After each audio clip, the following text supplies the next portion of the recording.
Hello everyone, welcome to my YouTube channel Innocent Chemistry, and we are already started group theory and this is our third video of group theory. Two videos are already uploaded. तो इस video में हम पढ़ने वाले हैं कि symmetry group क्या होता है किसी भी मॉलिक्यूल के लिए। तो कोई भी मॉलिक्यूल ले लिया, जैसे मैंने वाटर मॉलिक्यूल ले लिया।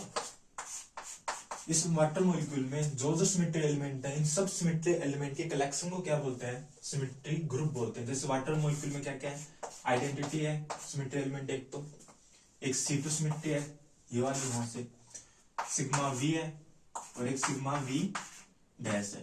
ये चार सिमेट्री एलिमेंट है, तो इन चारों सिमेट्री एलिमेंट के कलेक्शन को क्या बोलेंगे? सिमेट्री ग्रुप बोलेंगे फॉर वाटर मॉलिक्यूल। मान लिया मैंने इसको डिनोट कर लिया G से, इसको मैंने G से डिनोट कर लिया। तो हाँ, अब इस सिमेट्री ग्रुप की कुछ प्रॉपर्टीज होती हैं। तो सबसे पहले एक प्रॉपर्टी पढ़ते हैं।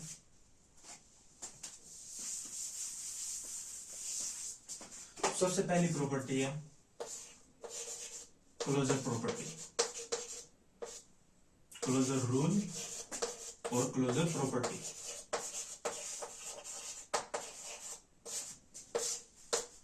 इस प्रॉपर्टी के अकॉर्डिंग क्या होता है? मान लिया मैंने कोई जी ग्रुप मान लिया सिमेट्री एलिमेंट का, जिसके अंदर ए बी सी डी ये चार सिमेट्री एलिमेंट है। तो क्लोजर रूल क्या कहता है?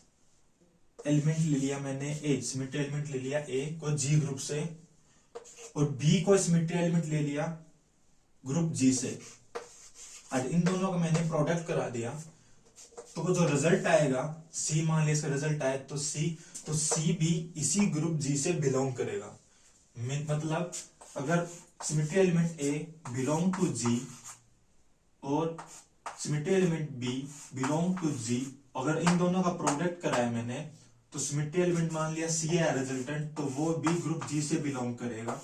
ये है क्लोजर प्रॉपर्टी। अब क्लोजर प्रॉपर्टी में क्या होता है? दो तीन चीजें होती है। सबसे पहले आता है अबेलियन ग्रुप।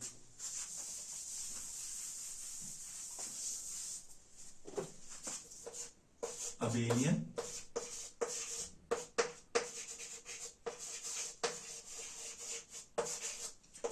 मतलब कौन से सिमेट्री ग्रुप को अबेलियन ग्रुप बोलेंगे? ये क्लोजर प्रॉपर्टी के अंदर ही आता है। देखो, मान लिया वही वाली बात, ए लिया ग्रुप जी से, बी लिया ग्रुप जी से, इन दोनों का रिजल्टेंट क्या आ गया? मान लिया सी आ गया। Product of A and B gives C, और product of B and C, product of B and A gives C. अगर ये वाली कंडीशन हो गया, ए का प्रोडक्ट किया बी के साथ और बी का प्रोडक्ट किया ए के साथ, दोनों केस में मुझे सी मिले, जो कंडीशन है जी, सब ये जितने भी ए बी सी ये सब तीनों ग्रुप जी से बिलोंग करने चाहिए। अगर ये वाली कंडीशन हो गई तो उस ग्रुप को क्या बोलेंगे? अबेलियन ग्रुप बोलेंगे। पर ये वाली condition for every element apply होना चाहिए, हर एक उस ग्रुप के हर एक एलिमेंट पे अप्लाई होना चाहिए। जैसे कि बी और सी पे कर दिया मैंने, तो मान लिया डी आ रहा है, तो सी और बी पे करने के बाद भी, सी और बी पे करने के बाद भी डी ही आना चाहिए। तो ऐसे हर एक एलिमेंट, हर एक सिमेट्री एलिमेंट पे ये वाली बात अप्लाई होनी चाहिए। इसका एग्जांपल बताता हूं, वाटर मॉलिक्यूल में ही है इसका एग्जांपल भी। रब कर देता हूं मैं एक बार सब।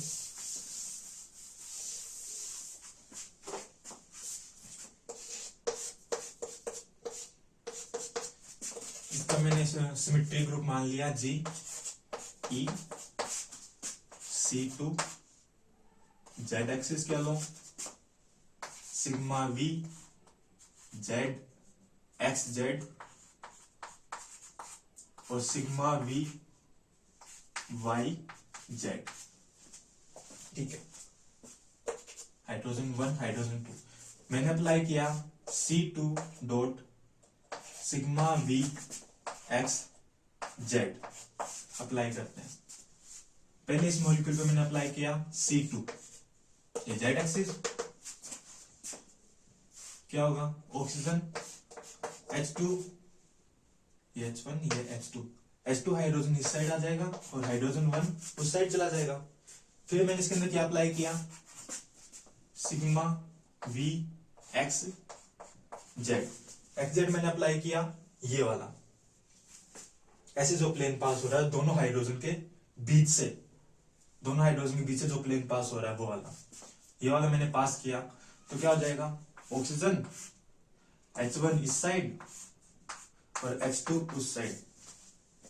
अब देखो ये दोनों मॉलिक्यूल देखो कैसे एक दूसरे के आइडेंटिकल लग रहे हैं ना, पर ये ऐसे आइडेंटिकल नहीं है। अगर आप इसका रिजल्टेंट बताओ तो ये बताओगे इसका आंसर क्या आएगा, ये आएगा कि इस पे C2 ऑपरेशन लगाया, C2 ऑपरेशन के बाद सिग्मा V एक्स जेड लगाया, तो उसके बाद मेरे को मुझे आइडेंटिटी मिल गया, पर ये रॉन्ग है, यहाँ पे टोटली रॉन्ग है, ऐसा नहीं है। इसका आंसर आएगा सिग्मा V वाई जेड। क्यों आएगा ये वाली बात मैं बताता हूं, इसको मैं एक एग्जांपल से बताता हूं।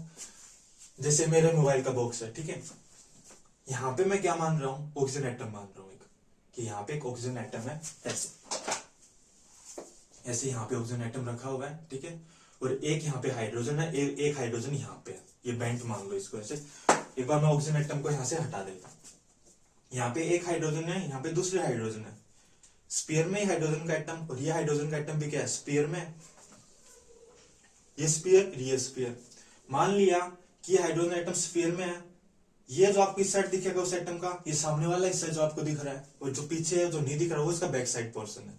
इस एटम का यहाँ पे जो ऑक्सीजन एटम है वो स्फीयर में है, ये इसका फ्रंट साइड, ये इसका बैक साइड, बॉक्स का सामने वाला हिस्से में मान रहा हूं। अब ये दूसरा वाला एटम है, हाइड्रोजन का एटम है, ये इसका फ्रंट साइड और ये इसका बैक साइड, ठीक है। मैंने इस पे क्या किया, सबसे पहले C2 सिमेट्री लगाई, यहाँ पे C2 सिमेट्री लगाई, इसको ऐसे रोटेट कर दिया मैंने। रोटेट होने के बाद क्या हो गया, ये एटम इस साइड आ गया और ये एटम उस साइड गया हाइड्रोजन का। तो दूसरा और भी क्या चेंज हुआ कि अब यहाँ पे जो एटम था ना वो उस साइड जाके जो फ्रंट साइड था वो उसका बैक साइड में चला गया, मतलब ऐसे था, इसका फ्रंट साइड है, ऐसे रोटेट किया तो ये एटम का आपको कौन सा साइड दिख रहा है, इसका बैक साइड दिख रहा है, फ्रंट साइड नहीं दिख रहा आपको। ऐसे ही दूसरे एटम के साथ भी ऐसा ही हुआ कि उसका आपको बैक साइड दिख रहा है, फ्रंट साइड नहीं दिख रहा है, ठीक है। उसके बाद मैंने क्या लगाया, सिग्मा वाई जेड लगाया, मतलब ये वाला प्लेन दोनों एटम के बीच, दोनों हाइड्रोजन के बीच से पास हो रहा है ऐसे। उसके बाद क्या होगा कि ये जो पीछे की साइड है, इन दोनों का फ्रंट साइड है, दोनों हाइड्रोजन एटम का पीछे की साइड क्या है, फ्रंट साइड। फ्रंट साइड यहाँ पे रिफ्लेक्ट होगा, ये यहाँ पे रिफ्लेक्ट होगा, और ऐसे ही जो आपको दिख रहा है ये बैक साइड दिख रहा है, ये बैक साइड यहाँ पे रिफ्लेक्ट होगा, इसका यहाँ पे रिफ्लेक्ट होगा, जैसे मैंने मान लिया ऐसे।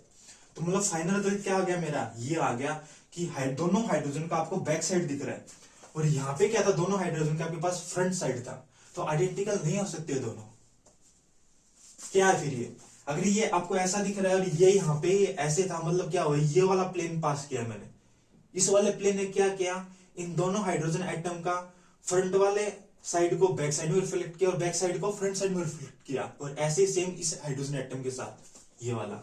तो इसलिए इसको वाई जेड प्लेन बोलेंगे ये वाला, ना कि इसको आइडेंटिटी बोलेंगे, इसको बोलेंगे सिग्मा वाई जेड। ये वाई जेड है और ये मेरा एक्स जेड प्लेन है। समझाइए वाली बात। अगर आपको फिर भी नहीं समझ में आए तो कमेंट में मेरे को बता देना, मैं कोई अच्छी ट्रिक से आपको समझा दूंगा ये वाली बात। तो इस चीज में कभी कंफ्यूज नहीं होना। तो किसकी इक्वल होगा ये, सिग्मा वी वाई जेड के इक्वल हो गया। अगर मैंने यही वाला फॉर्मूला फिर से अप्लाई किया, पर मैंने पहले क्या अप्लाई किया, आपके पास सिग्मा एक्स जेड, फिर मैंने अप्लाई किया C2, तो भी मेरे पास क्या आएगा, सिग्मा वाई जेड आएगा। कैसे, पहले मैंने क्या अप्लाई किया, आपके बार यहाँ पे sigma we x Z apply किया, ये वाला प्लेन पास किया, ये हाइड्रोजन इस साइड रिफ्लेक्ट, हाइड्रोजन 1 उस साइड, ऑक्सीजन हाइड्रोजन 2 हाइड्रोजन 1, और फिर मैंने क्या पास की, C2 एक्सिस पास की, Z एक्सिस के अलोंग, तो क्या आ जाएगा, ऑक्सीजन हाइड्रोजन 1 उस साइड, हाइड्रोजन 2 उस साइड। सेम इसी बॉक्स से बात बताऊं तो ये फ्रंट साइड दोनों का, ये मैंने पहले क्या पास किया, ये वाला प्लेन लगा दिया, ऐसे हो गया, वो हाइड्रोजन एटम इस साइड आ गया, ये उस साइड गया, ठीक है, ऐसे रिफ्लेक्ट हो गया। बाद में मैंने इस पास C2 एक्सिस लगा दिया, मैं ऐसे रोटेट कर दिया, तो मेरे पास फिर से क्या है, ये बैक साइड, यहाँ से बैक साइड दिख रहा है, और यहाँ पे स्टार्टिंग किससे किया था, दोनों के फ्रंट साइड से स्टार्ट किया था, तो वही बात फिर किसकी इक्वल हो जाएगी, ये सिग्मा वाई जेड। मतलब मैंने C2 एक्सिस लगाया, सिग्मा एक्स जेड लगाया, और सिग्मा एक्स जेड लगाया, C2 एक्सिस लगाया, तो रिजल्टेंट में को क्या मिल रहा है, सिग्मा वाई जेड, और यहाँ पे सिग्मा वाई जेड। और ऐसा वाटर मॉलिक्यूल में आप किसी भी सिमेट्री एलिमेंट के साथ लगा सकते हो, आपको यही मिलेगा। तो वाटर मॉलिक्यूल में जो ग्रुप बनता है, इस ग्रुप अपन क्या बोलेंगे, अबेलियन ग्रुप बोलेंगे इसको। इसके बाद पढ़ते हैं नॉन अबेलियन ग्रुप क्या होते हैं। फिर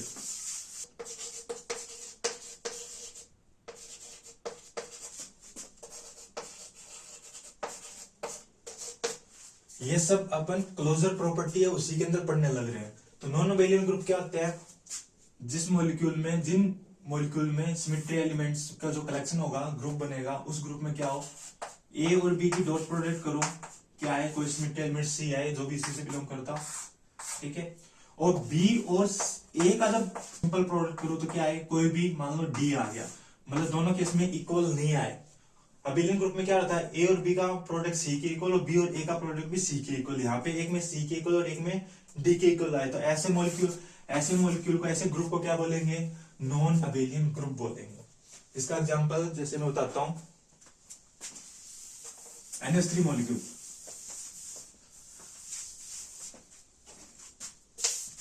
NH3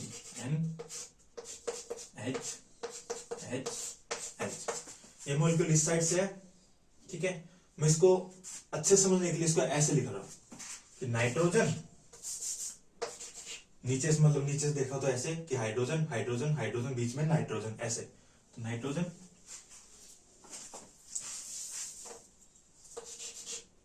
ऊपर हाइड्रोजन, एक हाइड्रोजन ये यहाँ पे और एक हाइड्रोजन ये यहाँ पे, hydrogen 1, hydrogen 2, hydrogen 3। NH3 molecule में कौन कौन से वो सिमेट्री एलिमेंट होते हैं, जी ग्रुप मान लिया मैंने इसका भी। एक तो E होता है, C3 होता है, सिग्मा V, C3 हो गया, सिग्मा V हो गया। एक तो ऐसे पास हो इस हाइड्रोजन और इस नाइट्रोजन से, एक सिग्मा V ये वाला जो इस हाइड्रोजन इस नाइट्रोजन से पास होगा, और एक ये वाला, मतलब 3 सिग्मा V होंगे इसमें, sigma V dash, sigma V double dash, sigma V triple dash. अच्छा, यहाँ पे मैं एक बात बताना भूल गया, जैसे यहाँ पे C3 अब है, C3 है, अब C3 के अंदर क्या क्या सिमेट्री एलिमेंट होते हैं, C31, C32, C33। C31 तो ठीक है, C32 भी सही है। C33 किसके इक्वल होता है, E के अंदर, मतलब C33 किसके इक्वल होता है, आइडेंटिटी के इक्वल होगा।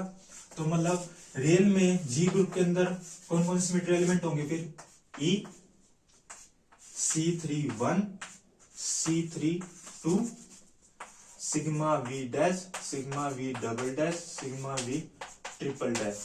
तो मतलब NH3 मॉलिक्यूल में टोटल कितने सिमेट्री एलिमेंट होते हैं, 1 2 3 4 5 6 सिमेट्री एलिमेंट होते हैं। इसको मैं ऊपर लिख देता हूं अच्छे से,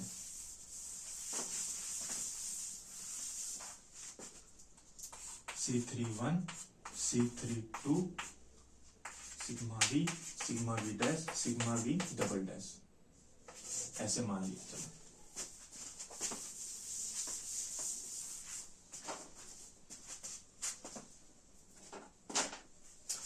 यहाँ पे जो प्लेन पास हो रहा है इसको मैंने मान लिया सिग्मा V, यहां से जो प्लेन पास हो रहा है इसको मैंने मान लिया सिग्मा V डैश, और यहां से जो प्लेन पास हो रहा है उसको मैंने मान लिया सिग्मा V डबल डैश। अब इस पे लगाते हैं ऑपरेशन, इस पे लगाते हैं C3 और सिग्मा C31 और सिग्मा V लगा दिया। चलो देखते हैं किसके इक्वल होता है, प्रोडक्ट कर दिया इनका। पहले लगाया मैंने C3 1 लगाया, 120 डिग्री से मैंने इस मॉलिक्यूल को रोटेट किया। Nitrogen, hydrogen first, hydrogen second, यहाँ पे हाइड्रोजन थर्ड, यहाँ पे ऐसे। इसके बाद में लगाया मैंने sigma V। Sigma V plane कौन सा है, जो ऐसे पास होगा, मतलब यहां से भी ऐसे पास करना है सिग्मा V को। जब मैंने प्लेन को ऐसे पास किया तो क्या होगा, हाइड्रोजन 3 और नाइट्रोजन तो अपनी जगह पे रहा, हाइड्रोजन 1 और हाइड्रोजन 2 एक दूसरे साइड में क्या हो गए, रिफ्लेक्ट हो गए दोनों साइड में। तो नाइट्रोजन, हाइड्रोजन 3, हाइड्रोजन 2, यहाँ पे आ गया हाइड्रोजन 1 और यहाँ पे आ गया हाइड्रोजन 2। अब एक तो ये वाली कॉन्फ़िगरेशन और एक ये वाली, इन दोनों कंपेयर करोगे तो ये वाला प्लेन अप्लाई हुआ है इन दोनों में। ऐसे देखा जाए डायरेक्ट यहां से यहां कब आ सकती है, ये वाली कॉन्फ़िगरेशन डायरेक्ट यहाँ पे कब आ सकती है, जब मैंने सिग्मा V डैश प्लेन पास किया, मतलब नाइट्रोजन H2 तो अपनी जगह पे रहा और हाइड्रोजन 1 और हाइड्रोजन 3 एक दूसरे के साथ क्या हो गए, ये रिफ्लेक्ट हो गए। देखो तो मतलब ओवरऑल ये किसके इक्वल हो गया, अगर यहां से मैं डायरेक्ट यहां पे आऊं तो सिग्मा वी डैश के, मतलब C31 सिग्मा वी लगाया तो किसके इक्वल होगा, सिग्मा वी डैश के इक्वल होगा मेरे पास। ठीक है, अब इसका उल्टा अप्लाई करते हैं एक बार, मतलब सिग्मा वी लगाया पहले, फिर C31 लगाया, फिर देखते हैं क्या आंसर आता है। पहले इसके नीचे लगाते हैं इसमें सिग्मा वी। सिग्मा वी मेरा ये वाला प्लेन है जो ऐसे पास होगा, तो हाइड्रोजन 3 और हाइड्रोजन 2 एक दूसरा रिफ्लेक्ट हो जाएंगी, नाइट्रोजन, हाइड्रोजन 1, हाइड्रोजन 3 और हाइड्रोजन 2। उसके बाद मैंने अप्लाई किया C31, 120 डिग्री से मैंने इसको रोटेट किया, नाइट्रोजन, हाइड्रोजन 1 यहाँ पे, हाइड्रोजन 3 यहाँ पे और हाइड्रोजन 2 ऊपर। अब एक ये वाली कॉन्फ़िगरेशन और एक ये वाली कॉन्फ़िगरेशन दोनों कंपेयर करते हैं, तो डायरेक्ट क्या आएगा, देखो हाइड्रोजन 3 अपनी जगह पे है, नाइट्रोजन अपनी जगह पे है, हाइड्रोजन 1 और हाइड्रोजन 2 रिफ्लेक्ट हो रहे हैं, हाइड्रोजन 2 ये दोनों रिफ्लेक्ट हो रहे हैं, मतलब ये वाला प्लेन पास हुआ है, ये वाला, ये और ये, मतलब ये वाला प्लेन। तो ये वाला प्लेन कौन सा था, सिग्मा वी डबल डैश था, सिग्मा वी डबल डैश मतलब किसकी इक्वल आ गई है, सिग्मा वी डबल डैश के। देखो जब C3 को पहले अप्लाई किया, सिग्मा वी को बाद में अप्लाई किया, तो क्या है मेरे पास, सिग्मा वी ये वाला सिमेट्री में एलिमेंट के इक्वल आया था, और जो पहले सिग्मा वी लगाया फिर C3 सिमेट्री एक्सिस लगाया, उसके बाद मेरे पास क्या आया, ये वाला है, मतलब ये अबेलियन ग्रुप नहीं है, क्या है, नॉन अबेलियन ग्रुप है। तो अगर कोई भी एक ऐसा केस मिल जाए, कोई भी इस टाइप का कोई एक ऐसा केस मिल जाए किसी भी सिमेट्रिक ग्रुप में, तो उस ग्रुप को क्या बोलेंगे, नॉन अबेलियन ग्रुप बोलेंगे। और अबेलियन ग्रुप किसको बोलेंगे, जिसमें ये दोनों इक्वल है यहाँ पे हर एक एलिमेंट के लिए।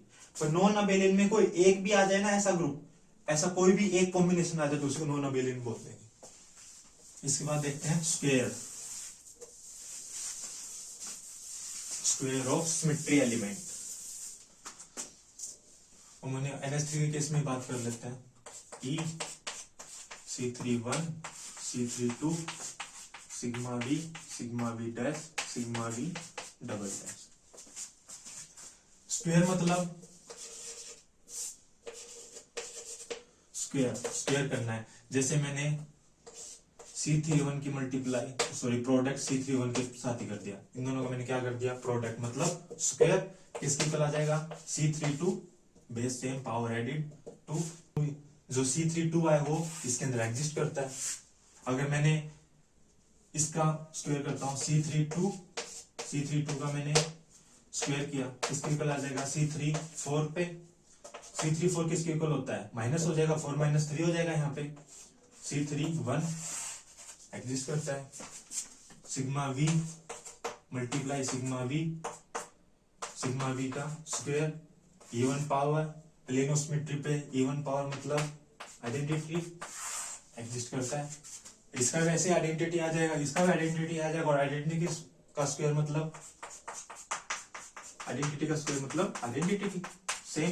क्या हुआ, हर एक एलिमेंट का स्क्वायर उसी ग्रुप के अंदर एग्जिस्ट करता है, इसका मतलब क्या है, क्लोजर प्रॉपर्टीज को फॉलो करता है। तो ये वाली कुछ प्रॉपर्टीज है। उसके बाद नेक्स्ट प्रॉपर्टी आती है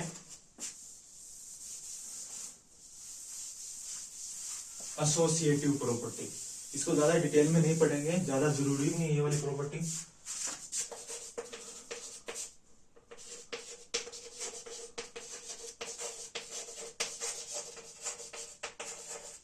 एसोसिएटिव प्रॉपर्टीज के अंदर क्या होता है कि मान लिया कोई भी सिमेट्री एलिमेंट ले लिया A किसी ग्रुप से, किसी ग्रुप G से, और एक B ले लिया और एक C ले लिया, तो पहले मैं प्रोडक्ट ग्रुप B और C का, तो किसके इक्वल आ जाएगा, किसके इक्वल हो, अगर मैं A और B का पहले सोल्व करूं और फिर इसका जो रिजल्टेंट आए उसको मैं C के साथ सोल्व करूं, तो ये वाली जो कंडीशन जो फॉलो करते हैं उनको कौन सा बोलते हैं, एसोसिएटिव प्रॉपर्टी बोलते हैं। ये वाले ग्रुप इस चीज को फॉलो करते हैं, ट्राई करके देख सकते हो आप। उसके बाद नेक्स्ट इंपॉर्टेंट प्रॉपर्टी है एक आइडेंटिटी रूल। आइडेंटिटी रूल मतलब किसी भी ग्रुप G, किसी भी सिमेट्री ग्रुप G के अंदर एक ऐसा सिमेट्री एलिमेंट होगा E जो एग्जिस्ट करेगा, आइडेंटिटी बोलेंगे, जो किसी भी इसमें से किसी भी सिमेट्री एलिमेंट के साथ क्या किया जाए, उसको मल्टीप्लाई किया जाए, जैसे ई है, इसको मैंने ए के साथ मल्टीप्लाई किया तो क्या आ जाए, ए आ जाए। इसको मैंने बी के साथ मल्टीप्लाई किया, बी आ जाए। या सी की मल्टीप्लाई मैंने ई के साथ की तो सी आ जाए। मीन्स उस सिमेट्री, ऐसा कोई सिमेट्री एलिमेंट हो जिसको आइडेंटिटी बोल सकते हैं, इसी के साथ मैं प्रोडक्ट करूं तो उसमें कोई चेंज ना आ जाए, कोई चेंज ना हो, सेम टू सेम आ जाए, सेम टू सेम, कोई चेंज ना करे सिमेट्री एलिमेंट में, उसको क्या बोलेंगे, आइडेंटिटी बोलेंगे। तो हर एक ग्रुप में ऐसा एलिमेंट एग्जिस्ट करना चाहिए जिसको यहाँ पे अपने सिमेट्री ग्रुप में क्या बोलते हैं, उसको ई बोलते हैं, आइडेंटिटी। तो मतलब आइडेंटिटी सिमेट्री एलिमेंट हर एक ग्रुप में एग्जिस्ट करेगा ही करेगा। उसके बाद आता है सबसे important rule, inverse rule.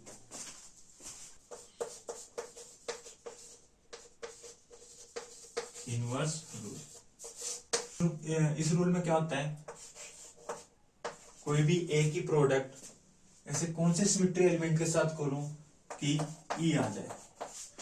Inverse rule मतलब ऐसे कौन से, ऐसे कोई भी सिमेट्री एलिमेंट की मल्टीप्लाई ऐसे कौन से सिमेट्री एलिमेंट के साथ करूं कि ई आ जाए। मतलब ए नेगेटिव के साथ करूं तो ए -1 क्या है, ये ए का इनवर्स है। जैसे मैथ में नहीं करते हैं, 3 का इनवर्स क्या होता है, 1/3, क्योंकि 1/3 को मल्टीप्लाई किया तो आंसर कितना आएगा, आइडेंटिटी 1। मतलब 3 × 3 की -1 = 1। सेम ऐसे ही किया, ए और ए का इनवर्स = ई। तो कह रहा हूं यहाँ पे कि कोई भी जो ग्रुप जी होगा, सिमेट्रिक ग्रुप जी होगा, उसके अंदर ए भी एग्जिस्ट करेगा और उसका इनवर्स भी एग्जिस्ट करना जरूरी है। अगर इन दोनों कोई भी चीज एग्जिस्ट नहीं करेंगे तो उसको सिमेट्रिक ग्रुप नहीं बोलेंगे। तो सिमेट्रिक ग्रुप के लिए कंडीशन क्या हो गई कि कोई भी हर एक सिमेट्री एलिमेंट के लिए, उस ग्रुप के हर एक सिमेट्री एलिमेंट के लिए उसका इनवर्स भी उसी ग्रुप में एग्जिस्ट करना चाहिए। ये वाली प्रॉपर्टी है। जैसे देखे तो एक किसी भी सिमेट्री एलिमेंट का उसका इनवर्स निकालते कैसे, जैसे सिग्मा के केस में बात करते हैं, प्लेन ऑफ सिमेट्री के केस में बात करते हैं। सिग्मा को किससे प्रोडक्ट करो, किससे इसका प्रोडक्ट करो कि ई आ जाए, सिग्मा से। Sigma into sigma, sigma square E के इक्वल होगा। तो मतलब सिग्मा क्या है, खुद अपने आप का इनवर्स है। ऐसे ही identity, sorry centre of inversion, I की मल्टीप्लाई आई के साथ ई आएगा, आई का स्क्वायर पावर E1 तो ई। अगर मैं CN के केस में बात करूं तो इसको इनवर्स क्या होता है,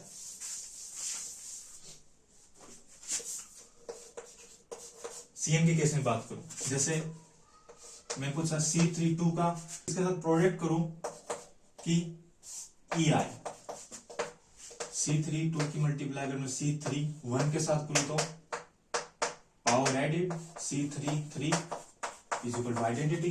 मतलब C31 है तो इसको निकालने का फॉर्मूला क्या है, अगर किसी भी CNM का इनवर्स निकालना पड़ जाए तो क्या होगा, इसका इनवर्स होगा CNN-M होगा उसका इनवर्स। देख लो ई के इक्वल आएगा कैसे, इन दोनों मल्टीप्लाई किया तो क्या पावर ऐड हो जाएंगी, CNM + N - M से M कट गया तो CNN तो क्या हो गया, ई आ गया। सिंपल। अब बात करते हैं एसएन सिमेट्री एलिमेंट की।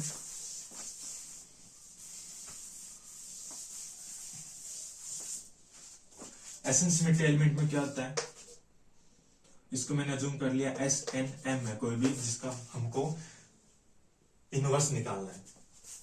तो इसके लिए ना 3 केस होते हैं। फर्स्ट केस, जब क्या हो, n even हो, ये n even हो और m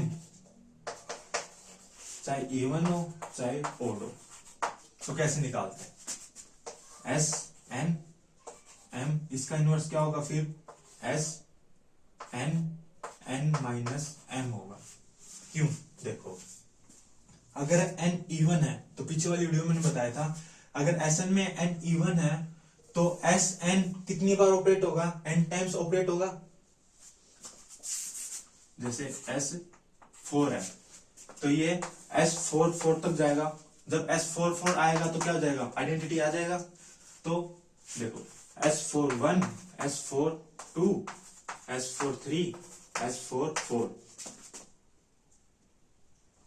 ये इसका इनवर्स और ये खुद अपने आप का इनवर्स। तो इसका इनवर्स निकालना हो तो 4 - 1 3, और 2 का इनवर्स निकालना हो तो 4 - 2 2। तो इसका फॉर्मूला यही इज इक्वल टू ई आ जाएगा। चाहे m की वैल्यू चाहे ओड हो चाहे इवन हो, फर्क नहीं पड़ता इस चीज से। बस n की वैल्यू अगर इवन है तो ये वाला फॉर्मूला लगाएंगे निकालने के लिए। s n m के इनवर्स निकालने के लिए क्या होगा, n n माइनस m हो जाएगा। एक सेकंड केस अब,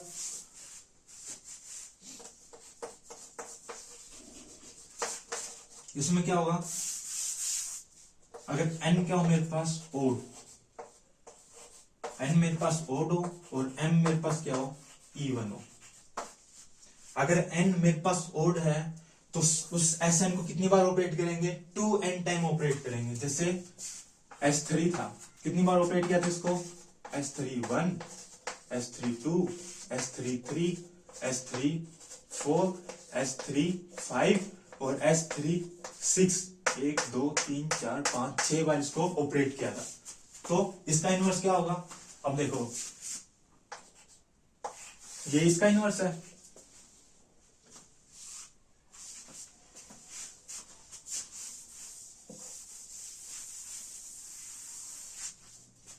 ये इसका इनवर्स हो गया, ये इसका इनवर्स और ये खुद अपने आप का इनवर्स है। S6 तो आइडेंटिटी हो गया, तो आइडेंटिटी का इनवर्स आइडेंटिटी होता है, इसलिए इसको नहीं लिख रहा हूं मैं। तो 3 1 का इनवर्स 5 3 5, 3 2 का इनवर्स 3 4 और 3 3 का इनवर्स खुद 3 3। तो इसका फॉर्मूला क्या हुआ, S n m का इनवर्स क्या होगा, अगर n क्या है ऑड और m क्या है इवन, तो S n 2n minus m 1 minus 6 minus 1, and इसके लिए क्या हो जाएगा 6 माइनस 1, इसके लिए क्या हो जाएगा 6 माइनस 2 4। तो सेम ऐसे। अब इसको थोड़ा और ज्यादा सोल्व कर सकते हैं, कैसे, देखो मैं सिर्फ इसको सोल्व कर रहा हूं, S n 2n minus m को सोल्व कर रहा हूं, क्या होगा C n 2n minus m होगा और सिग्मा की power 2n minus m। n देखो क्या है यहाँ पे ओड की मल्टीप्लाई इवन के साथ इवन आंसर आएगा, और माइनस m क्या है यहाँ पे इवन, तो even minus even answer even he आएगा। और सिग्मा की पावर इवन मतलब आइडेंटिटी, इसका मतलब क्या हो गया Cn 2n minus m e, और e को एक बार रिमूव कर दिया, आइडेंटिटी है। अब इसको आगे सोल्व करना रह गया। अब देखो इसको कैसे लिख सकता हूं मैं, Cn 2n Cn minus m, अलग अलग कर दिया दोनों पावर को मैंने। अब देखो Cn 2n मतलब ज्यादा है, नीचे नीचे छोटा है ऊपर ज्यादा बड़ा है 2n, तो इसको कैसे लिखते हैं 2n माइनस n कर देंगे तो क्या आ जाएगा ये Cn n आ गया, 2n माइनस n n और Cn माइनस m, टोटल क्या आ गया Cn n माइनस m। तो मतलब इसकी जगह में क्या लिख सकता हूँ Cn minus n minus m लिख सकता हूँ, तो Sn m Cn n minus m। तो मतलब अगर n क्या होगा ओड, Sn ग्रुप है, Sn इसमें एलिमेंट है सॉरी, अगर इसमें n क्या है ओड और m क्या है इवन, तो उसका इनवर्स क्या होगा Cn into n minus 1, Cn n minus m उसका क्या होगा इनवर्स होगा, इज इक्वल टू ये e। एक थर्ड केस हो रह गया जिसमें क्या है, थर्ड केस में क्या है n क्या है ओड और m भी क्या है ओड, दोनों ओड है। तो उस केस में क्या फॉर्मूला होगा, सिंपल है, तो Sn m, n क्या है ओड तो कितनी बार जाएगा 2n टाइम्स रिपीट होगा, 2n टाइम्स ऑपरेट होगा, तो n 2n माइनस m हो जाएगा, ये इसका आइडेंटिटी आ जाएगा। ये वाली बात, अगर m इवन है तो और ओड है तो ये वाला फॉर्मूला यहां से देख सकते हैं, यहां से देखना। अगर देखो 1 है Sn 1, तो ये n क्या 1 m की वैल्यू क्या हो गई ओड, m की वैल्यू ओड है तो ये वाला फॉर्मूला लगाएंगे, और m की वैल्यू इवन है, यहाँ पे 2 है तो इसमें फिर ये वाला फॉर्मूला लगाएंगे। और ऊपर वाले केस में क्या फॉर्मूला था, जब n की वैल्यू इवन थी तो फॉर्मूला था s n m का इनवर्स क्या हो जाएगा, s n n minus m। ये 3 फॉर्मूले हैं जो बहुत अच्छे से याद होने चाहिए, ये इनवर्स निकालने का फॉर्मूला है। तो अब जैसे यहाँ पे बात कर रहे थे NH3 के लिए, NH3 में कौन कौन से सिमेट्री एलिमेंट है, E, C31, C32, sigma V, sigma V dash, sigma V double dash. अब देखो E का इनवर्स खुद ही C31 का इनवर्स कितना क्या होगा, C32 होगा, एग्जिस्ट करता है, ठीक है। C32 का इनवर्स क्या होगा, C31 होगा, ये भी एग्जिस्ट करता है इस ग्रुप के अंदर। सिग्मा V का इनवर्स क्या होगा, सिग्मा V होगा, एग्जिस्ट करता है, सिग्मा V का भी एग्जिस्ट करता है और सिग्मा V डबल डैश का भी एग्जिस्ट करता है। सो इस वीडियो में बस इतना ही। नेक्स्ट वीडियो में पढ़ेंगे कि पॉइंट ग्रुप कैसे निकालते हैं किसी भी मॉलिक्यूल का। So thank you for watching my video and please like share and subscribe my videos.